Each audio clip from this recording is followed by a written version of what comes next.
8 or 24? Number 8. 24 was more challenging.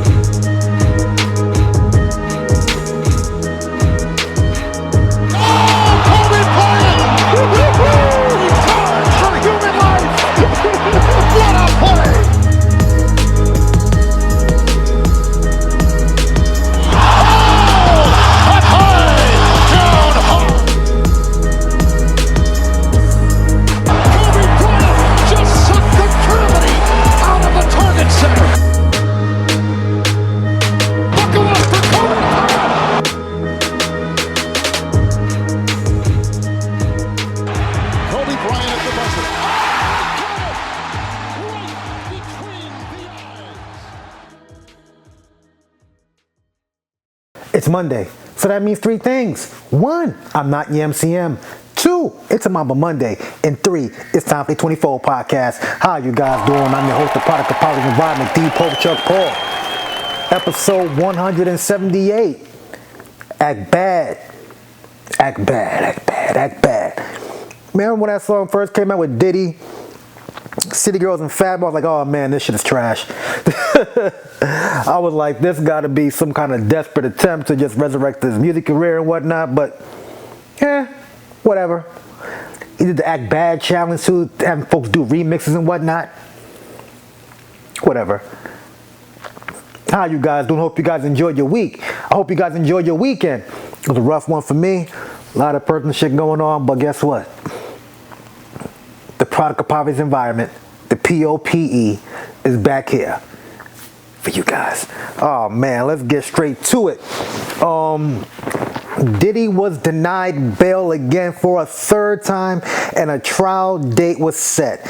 As you guys already know, he's being charged with 3 counts. 1 count sex trafficking, 1 count racketeering and conspiracy, and 1 count transportation to engage in prostitution. Yeah. His bail was denied this past Friday.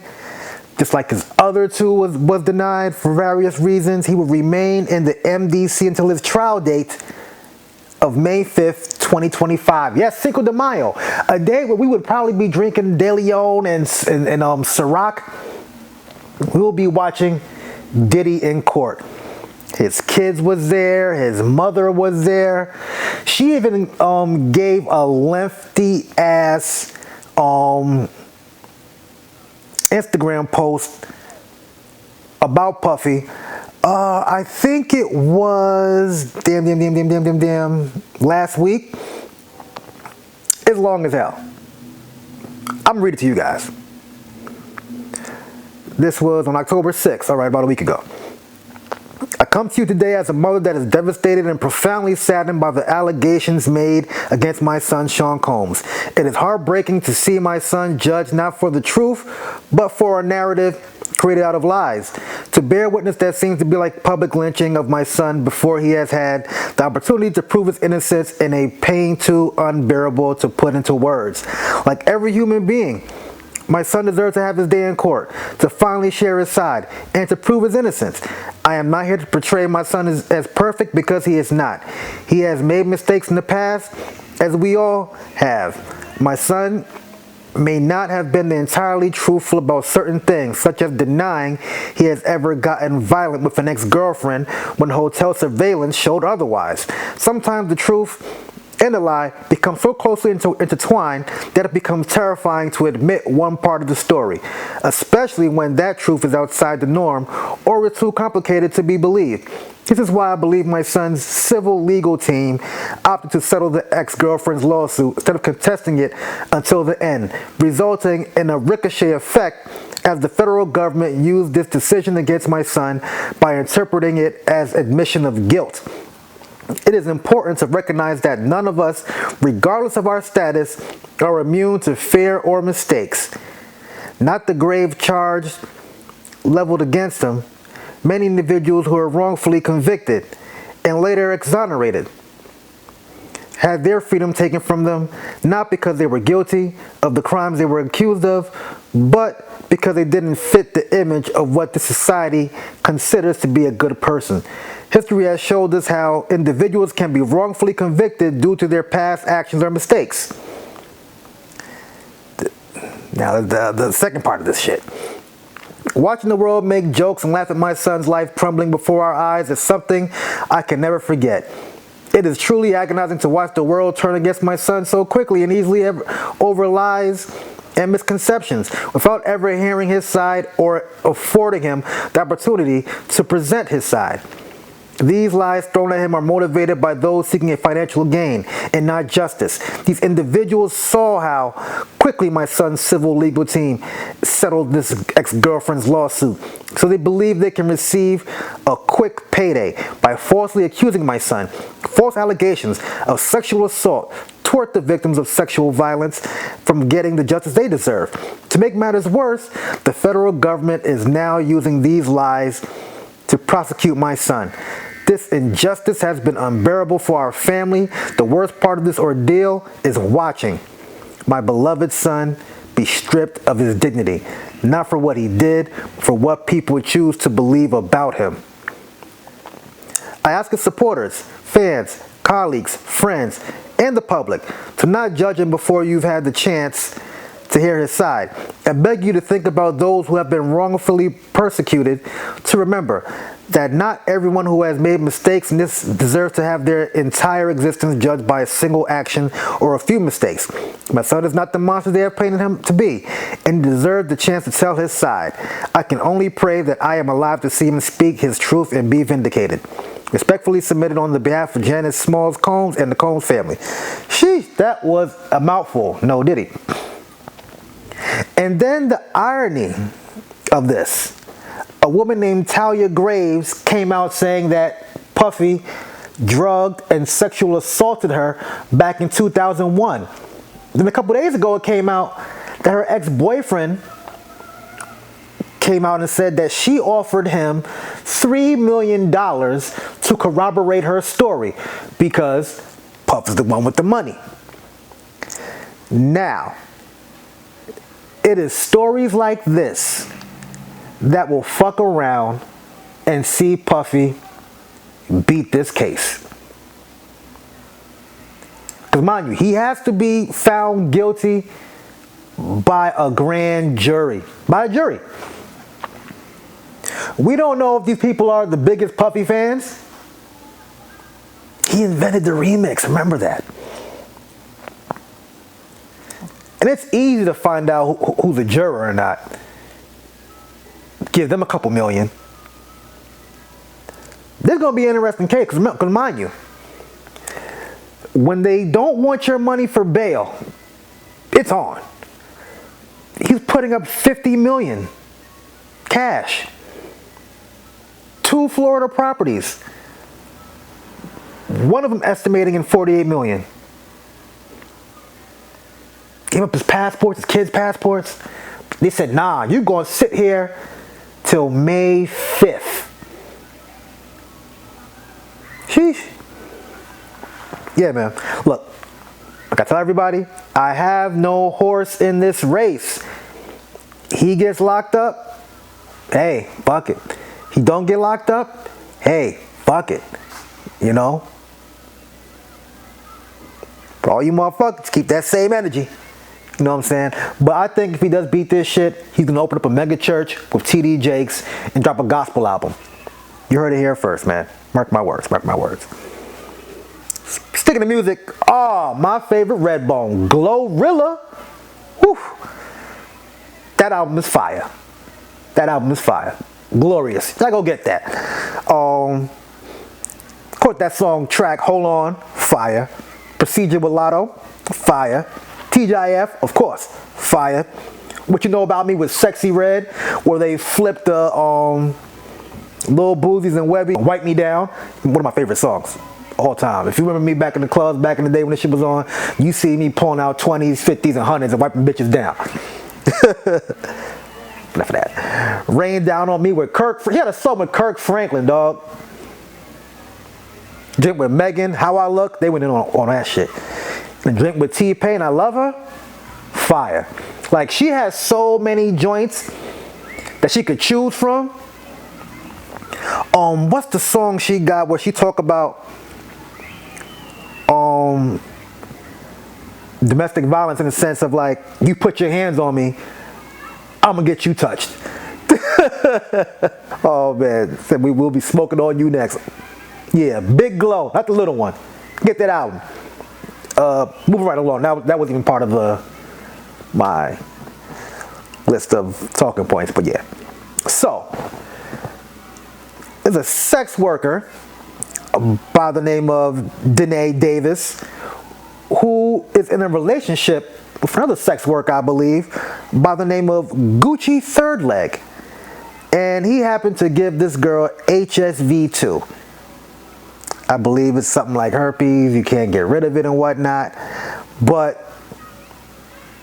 when I talk to people about sex workers, and it's when I talk to like women about this sometimes, and then they say to me like, oh, you hate women, you hate black women, when it's that and the fourth, because I'm an honest talker.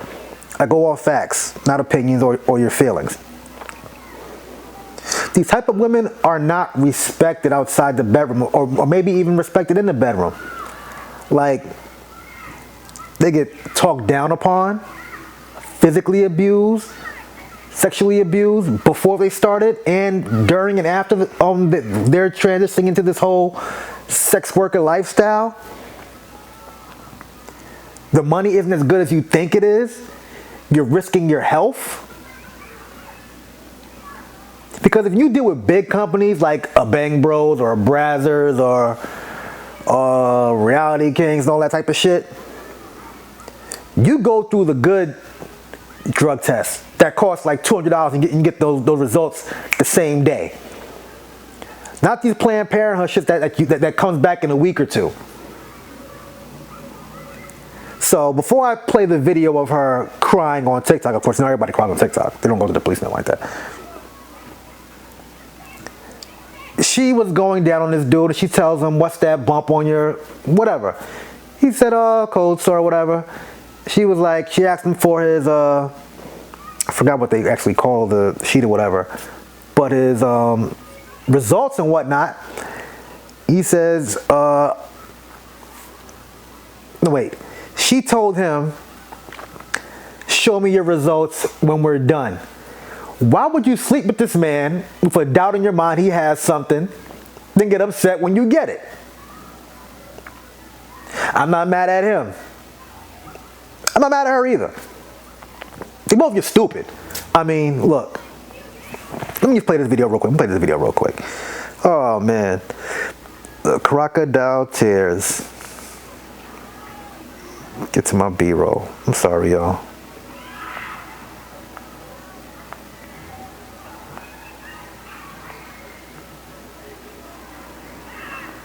Here we go.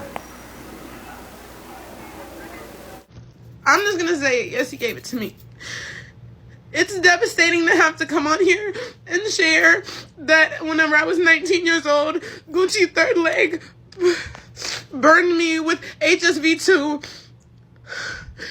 And he told me that he was gonna send me his test results, and he never did. And it saddens me to hear that he's done this to so many girls. And there's girls with so many similar stories to me, and they're so young as well. He is preying on the young, he is preying on the new.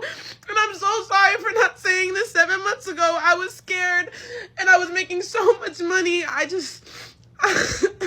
can't keep beating around the bush because you guys think I'm lying. And he can't ruin anybody else's life. I didn't know what he was known for. I didn't know who he was. I didn't do my research. And it is my fault. Hold, stop. Here is another video of her and another girl in Gucci Third Leg. And it says, my two girlfriends got my name tattooed on them.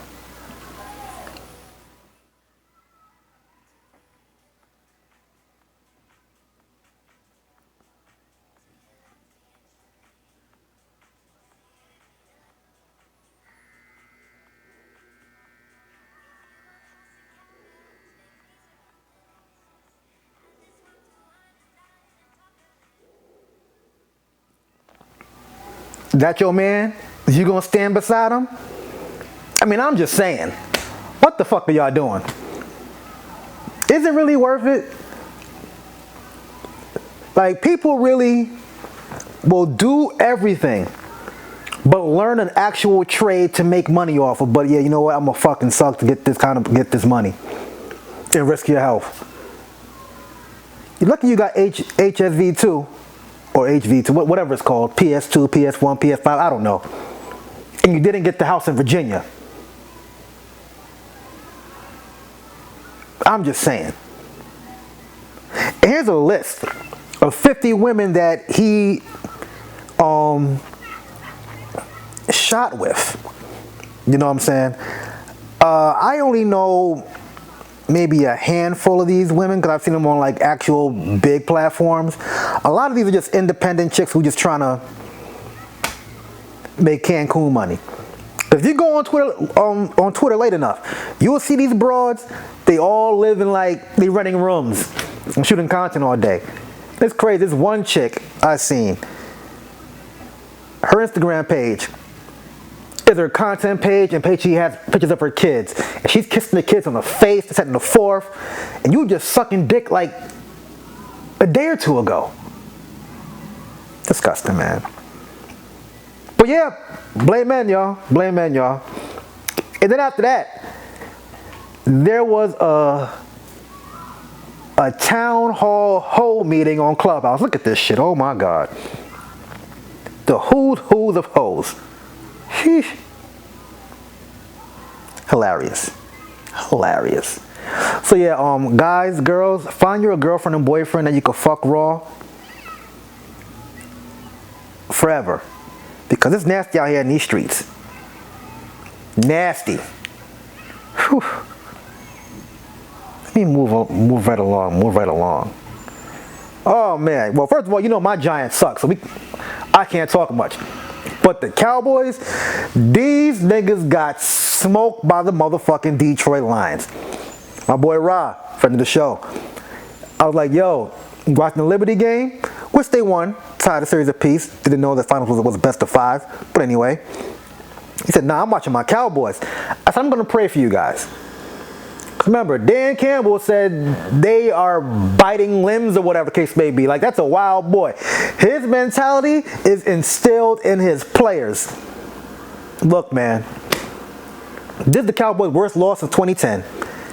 Dak was 17 of 33 for 178 yards and two turnovers. The defense gave up 491 yards.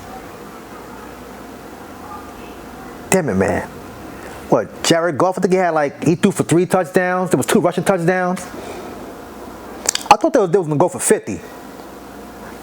But to be fair, the Cowboys are missing 3 of their best defenders, Micah Parsons, Darren Bland, and DeMarcus Lawrence. But your man, Dak Prescott, he going to go up there on that podium and say, I'm not going to say I got to play better or we got to play better. To look at ourselves in the mirror. Nigga, look in the mirror. You guys stink. They're stinking it up right now. 3-3. And on Jerry Jones' birthday. Damn it, man. And it just happens to be today is Stephen A's birthday. The gift that keeps on giving. Ain't that some shit? Lord of mercy. They got a bye week coming up. Let's see what happens. Sticking to sports. Big preseason game yesterday. Knicks versus the T-Wolves. And it's a preseason game, man. Motherfuckers was chirping. Chirping. And who was chirping? Dante Divanchenko. The Wolves lost to the Knicks 110-115. Anthony Edwards dropped 31 points, 11 for 19, 8 for 13 threes. So he playing like me in 2K. You know what I'm saying? Of course, Randall didn't play. He is hurt, I believe. Divanchenko had 15 points, 2 for 5 threes, 6 for 11 from the field. Karl Anthony Towns, a.k.a. Bodega Cat, had 16 points, 16 rebounds, 2 for 6 threes, 5 for 13 from the field. Jalen Brunson finished with 24 points. I know what you're thinking. Let's get to the chirping. So, while Donovan Divanchenko was shooting the free throw, he was going back and forth with Tibbs, I believe. And he said, this is what happens when they let you run the show. Peep game. He's still with the Timberwolves, but he's geriatric. He's 38 years old now, folks. Going into his 18th season, so there. Don't know what that's about. Then after the game, like he had a little back and forth with Jalen Brunson's dad, Rick Brunson, who's like an assistant for the Knicks. 1 point this road trip, and the last game of the road trip was on Wednesday in Chicago, so. So the starters played over 25, 26 minutes tonight. Brunson, usual play, high scoring. Bridges. It isn't much, but I believe he was telling Rick he was talking to Tibbs, and whatever the case may be. But this might be a new rivalry. 2 games out the year. But I'll take it.